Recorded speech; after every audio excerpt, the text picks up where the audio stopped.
my name is Cooper Athad, and I'm here with the Digital Media Center at Prospect Park, and we are here to watch the Philharmonic Orchestra. Hello, we're here with Mr. Larry Tarlow. We are watching the New York Philharmonic.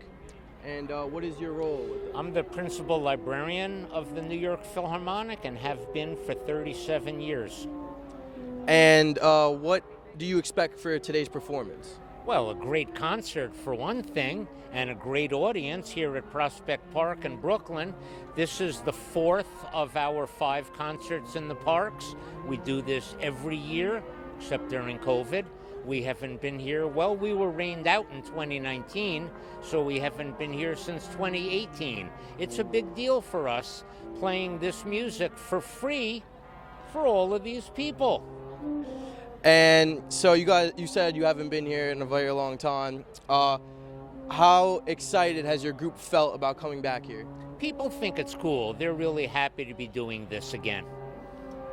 And as for your group, what would you say is your very strongest part of the orchestra?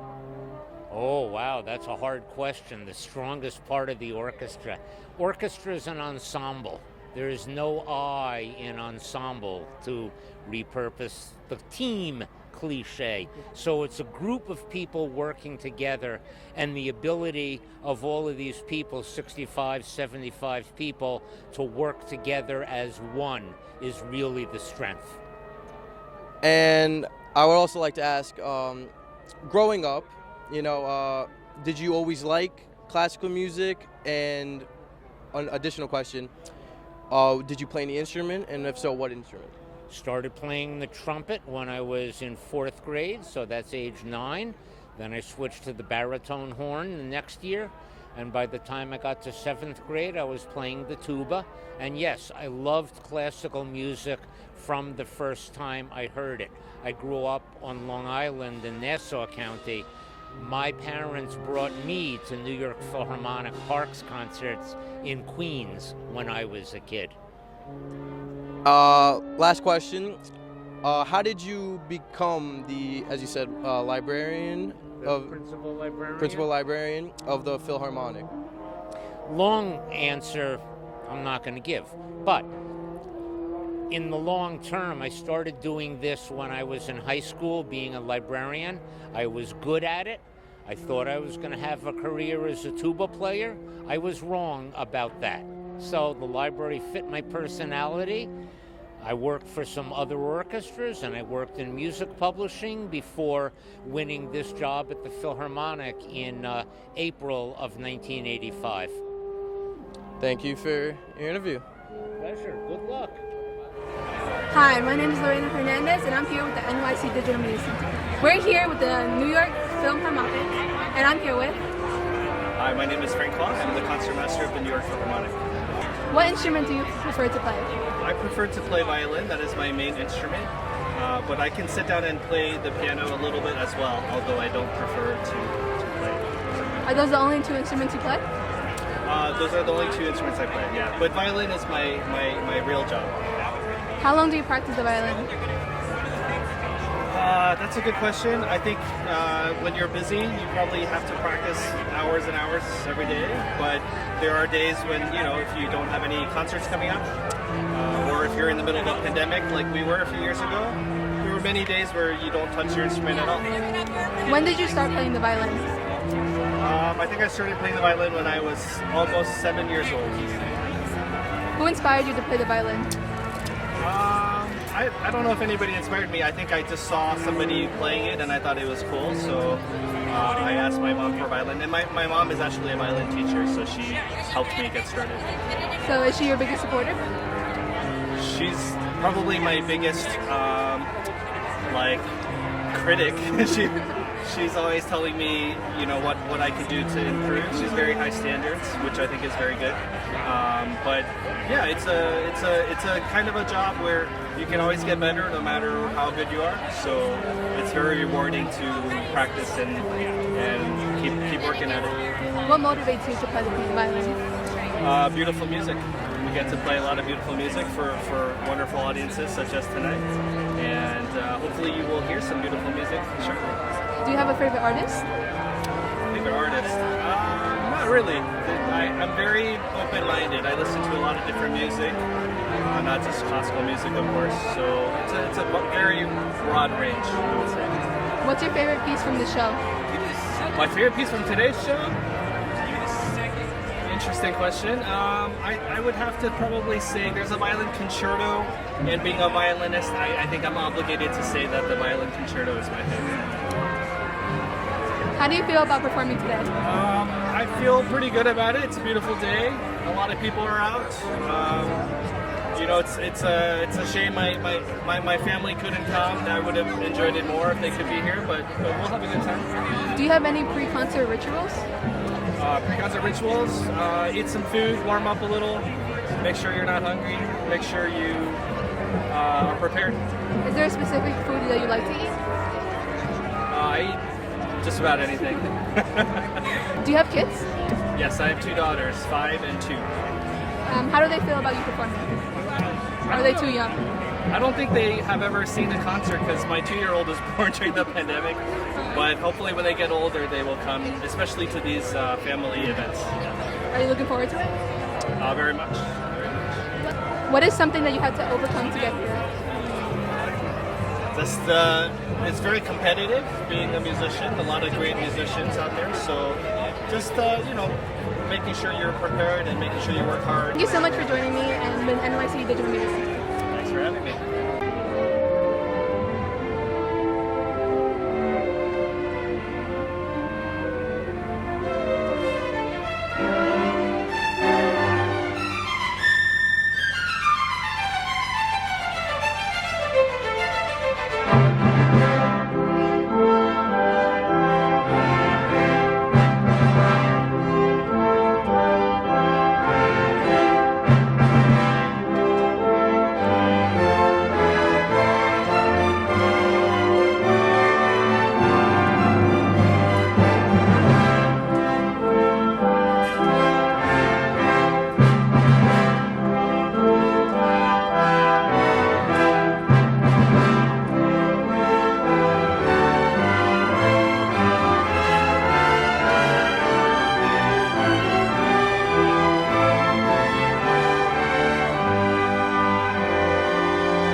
Speaking of very young composers, we have 2 up here on stage with me. Please help me give a big, loving, warm welcome to 15-year-old Nama Rolnick and 17-year-old Alexander Duehi.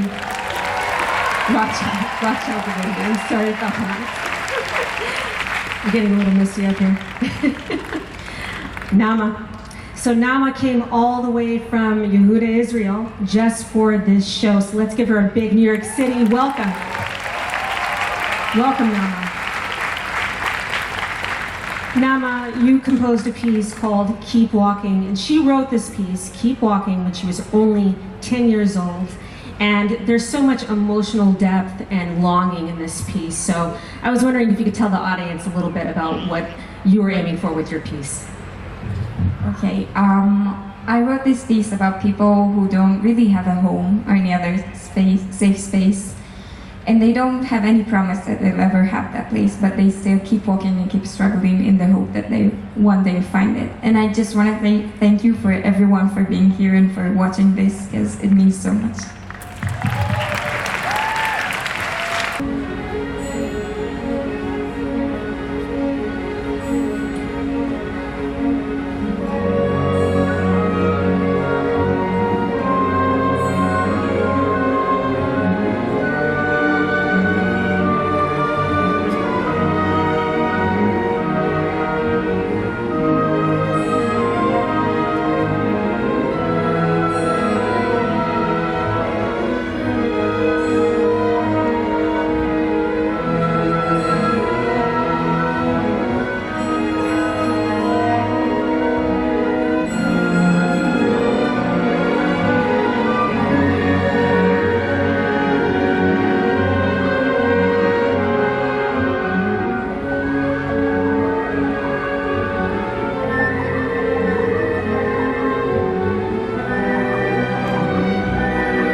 My name is Deron Duckington. And my name is Lorena Hernandez. We had such a great time here at the Philharmonic. If you want to learn more, you should follow us at the NYC Digital Media Center.